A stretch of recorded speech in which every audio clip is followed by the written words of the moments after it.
महासांघिक लोग वो थे जो जैसे 100 साल हो गए भगवान बुद्ध को मरे हुए। बौद्ध धर्म में थोड़े बहुत बदलाव आने तो संभव ही थे। इस राम अकेले नहीं है, ऐसे बहुत सारे जन्म पहले हुए हैं। जब जब पृथ्वी पर संकट आया है, जब जब मानवता पर संकट आया है, जब जब सज्जनों पर संकट आया है, दुर्जन बढ़े हैं, तब तब भगवान ने कोई ना कोई ऐसा शरीर धारण किया है जिससे उनका नाश किया जा सके। भगवान बुद्ध के मार्ग पर चलकर मुक्ति मिलेगी। आपके पास एक विकल्प ये है। सुत्त पिटक क्या था? महात्मा बुद्ध के उपदेशों का संग्रह था। दरअसल भगवान बुद्ध की मृत्यु के बाद ये धर्म कैसे चलेगा ये तय करना जरूरी हो गया। तो महात्मा बुद्ध ने जो भी उपदेश दिए थे वो तो मौखिक दिए थे। महात्मा बुद्ध ने कोई किताब तो लिखी नहीं थी। तो भगवान बुद्ध ने जो उपदेश अलग अलग लोगों को दिए थे, जैसे बहुत सारे लोगों को उपदेश दिया था, तो उन उपदेशों में भगवान बुद्ध ने जो कहा था उसी के आधार पर आगे धर्म चलेगा ना। अगर बौद्ध धर्म चलेगा तो बुद्ध के उपदेशों के आधार पर चलेगा, और बुद्ध के उपदेश तो व्यक्तियों को दिए गए थे, वो व्यक्ति आज नहीं तो कल मर जाएंगे। तो क्या भगवान बुद्ध ने कहा था ये कैसे पता चलेगा? तो उसके लिए जिन जिन लोगों को भगवान बुद्ध ने उपदेश दिया था उन सभी लोगों को बुलाया गया, जिसमें से भगवान बुद्ध का सबसे प्रिय शिष्य आनंद था, जो हमेशा उनके साथ रहता था। तो सबसे ज्यादा उपदेश भगवान के किसने सुने थे? आनंद ने सुने थे। इसलिए आनंद को जिम्मेदारी दी गई कि जो आप जानते हैं वो, और जो और लोगों को दिए गए उपदेश हैं उनसे बातचीत करके आप एक किताब तैयार करिए जिससे भगवान बुद्ध के सूत्रों, भगवान बुद्ध के उपदेशों का संग्रह हो जाए। तो भगवान बुद्ध के उपदेशों के संग्रह इस बुक में किया गया, उसका नाम क्या रखा गया? सुत्त पिटक।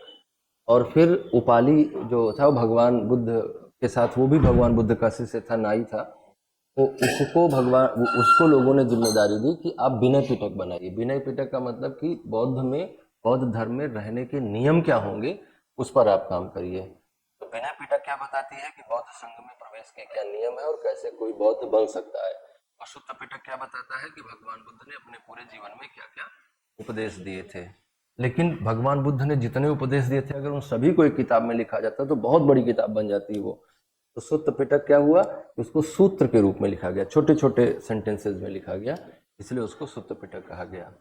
ठीक। भगवान बुद्ध की मृत्यु के 100 वर्ष के पश्चात द्वितीय बौद्ध संगीति का आयोजन किया गया। द्वितीय बौद्ध संगीति भगवान बुद्ध की मृत्यु के 100 वर्ष पश्चात, मतलब कब हुई होगी? 383 BC में। कहाँ हुई ये? वैशाली में, कालूकाराम बिहार में। और उस समय राजा कौन था? राजा था कालाशोक। कालाशोक का नाम आया है पीछे ना? अच्छा, अभी नहीं आया है। कालाशोक जो है वो सैसुनाग वंश का शासक था। सैसुनाग वंश का दूसरा शासक था कालाशोक। अभी आगे जब आप महाजनपदों के बारे में पढ़ेंगे तब आपको ये पता चलेगा। और इसके अध्यक्ष थे सर्वकामिन।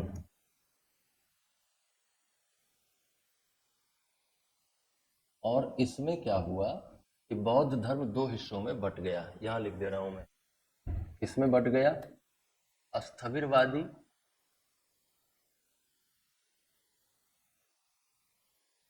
और महासांघिक। महासांघिक लोग कौन थे? महासांघिक लोग वो थे जो, जैसे 100 साल हो गए भगवान बुद्ध को मरे हुए, तो बौद्ध धर्म में थोड़े बहुत बदलाव आने तो संभव ही थे।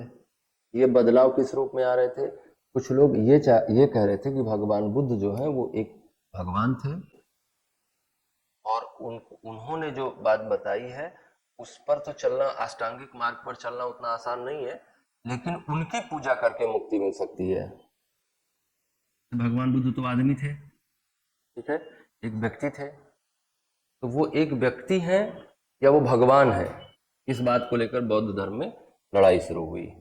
तो कुछ लोगों का मानना था कि वो भगवान है।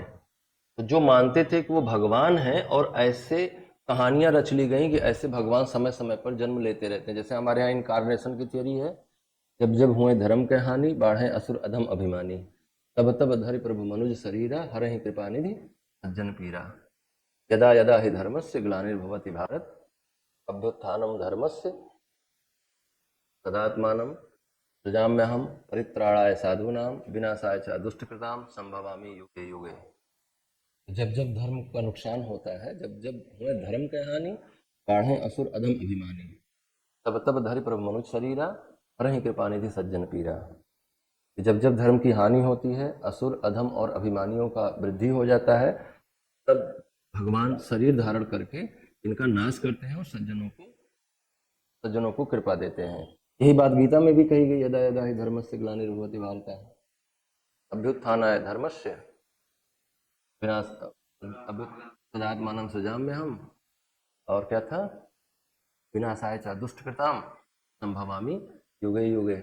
दुष्टों के विनाश के लिए समय समय पर जन्म धारण करते हैं।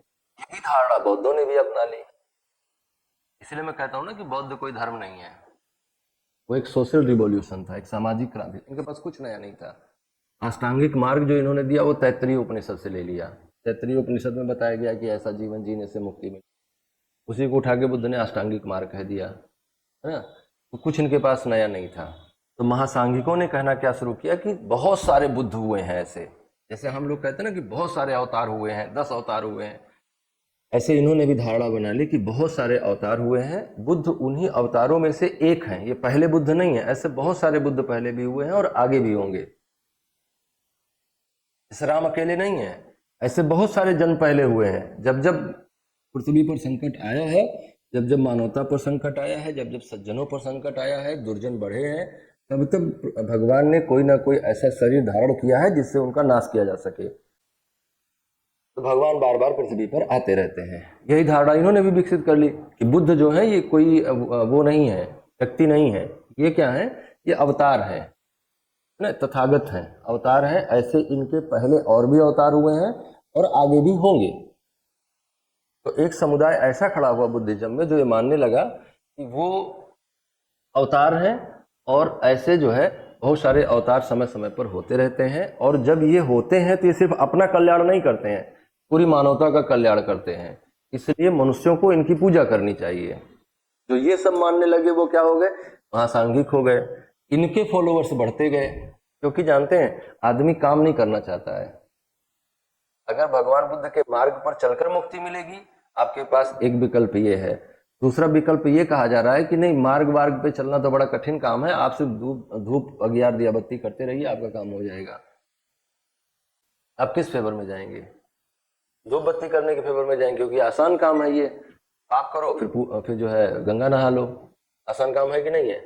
तो इसलिए महासांघिकों की संख्या बढ़ गई, और ये चूंकि नए विचारों को भी स्वीकार कर रहे थे, इसलिए इन्होंने अपने आप को महासांघिक कहा। अस्थविरवादी का मतलब अस्थविर है, वो उसी पर टिके हुए हैं जो बुद्ध भगवान ने कहा था, या बुद्ध भगवान ने जिस तरह का जीवन जिया था उसी पर वो टिके हैं, इसलिए उनको क्या कहा गया, अस्थविरवादी कहा गया। बाद में यही अस्थविरवादी जो है इनको हीनयान कहा जाने लगेगा, और जो महासांघिक है इनको महायान कहा जाने लगेगा। चौथी बौद्ध संगीति में जाकर स्पष्ट विभाजन हो जाएगा। क्या समझ में आई। तो बौद्ध संघ द्वितीय बौद्ध संगीति में बौद्ध संघ अस्थविरवादी और महासांघिक दो समुदायों में बट गया। तीसरी बौद्ध संगीति अशोक के समय में आयोजित करवाई गई। उसका उद्देश्य था बौद्ध संघ में जो बहुत सारी समस्याएं आ गई थी उनका निराकरण करना। तो तृतीय बौद्ध संगीति पे आई है, ये लगभग 261 बीसी में करवाई गई थी, 251 बीसी में, सॉरी 251 बीसी में करवाई गई थी। इसका आयोजन किया गया था पाटलिपुत्र में। इसका इस समय राजा थे अशोक,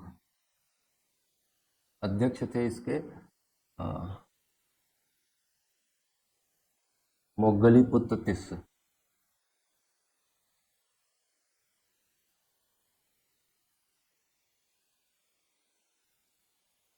काम क्या हुआ था इसमें, काम इसमें हुआ था अभिधम्म पिटक की रचना की गई थी। अभिधम्म पिटक, तो दो पिटक तो आपने पहले ही पढ़े, सुत्त पिटक और विनय पिटक, है ना। अभिधम्म पिटक क्या है फिर, अभिधम्म पिटक जो है सुत्त पिटक की व्याख्या है। क्योंकि ऐसा हुआ ना कि अलग अलग लोग अपने अलग अलग तरह से इनके सूत्रों की व्याख्या कर रहे थे। व्याख्या का मतलब कि जैसे मान लो कोई चीज सूत्र के रूप में लिखी गई है, तो व्यक्ति पर डिपेंड करेगा कि उस सूत्र का क्या अर्थ निकालता है। जैसे भगवत गीता लिखी गई है तो उसमें अलग अलग व्याख्याकारों को पढ़िएगा तो भगवत गीता से अलग अलग संदर्भ निकालेंगे, और संदर्भ किस आधार पर निकालेंगे, जिसको जो जरूरत होगी। जैसे भगवत गीता पर टीका किसने लिखी, बहुत सारे लोगों ने लिखी, बाल गंगाधर तिलक ने भी लिखी। बाल गंगाधर तिलक को राष्ट्रवाद जगाना था तो राष्ट्रवाद को ध्यान में रखते हुए उस पर टीका लिखी। किसी और को कुछ और दिमाग में चल रहा है तो उसको देखते हुए वो टीका लिखेगा। टीका मतलब समझ रहे हैं ना, कमेंट्री। तो अलग अलग लोग अलग अलग सूत्रों की व्याख्याएं अलग अलग करने लगे, तो अशोक को लगा कि इसकी कोई एक स्टैंडर्ड व्याख्या होनी चाहिए। तो वो स्टैंडर्ड व्याख्या क्या थी, भगवान बुद्ध ने जो बातें सूत्र के रूप में लिखी थी उनका सही अर्थ क्या है, ये तय करने की जिम्मेदारी किसको दी गई, मोगलीपुत्र तिस्स को दी गई, जो कि उस समय के महान बौद्ध दार्शनिक थे। इन्होंने जो व्याख्या तैयार की उस पुस्तक का नाम क्या रखा गया, अभिधम्म पिटक। इसके बाद चौथी बौद्ध संगीति आई। चौथी बौद्ध संगीति का उद्देश्य यह था कि जो कंफ्यूजन्स हैं इनको एकदम क्लियर कर लिया जाए, जो अस्थविरवादी और महासांघिक के बीच में तनाव है उसको एकदम स्पष्ट कर लिया जाए। तो चतुर्थ बौद्ध संगीति का आयोजन हुआ।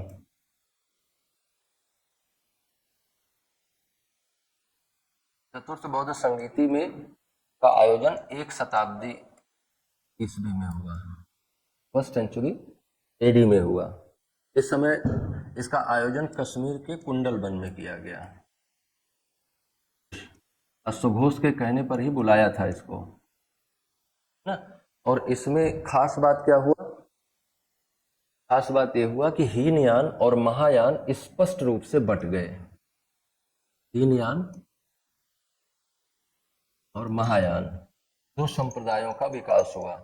इसमें से हीनयान कौन था, हमने आपको बताया कि जो अस्थविरवादी थे वो अब हीनयानी हो गए, और जो महासांघिक थे वो महायानी हो गए।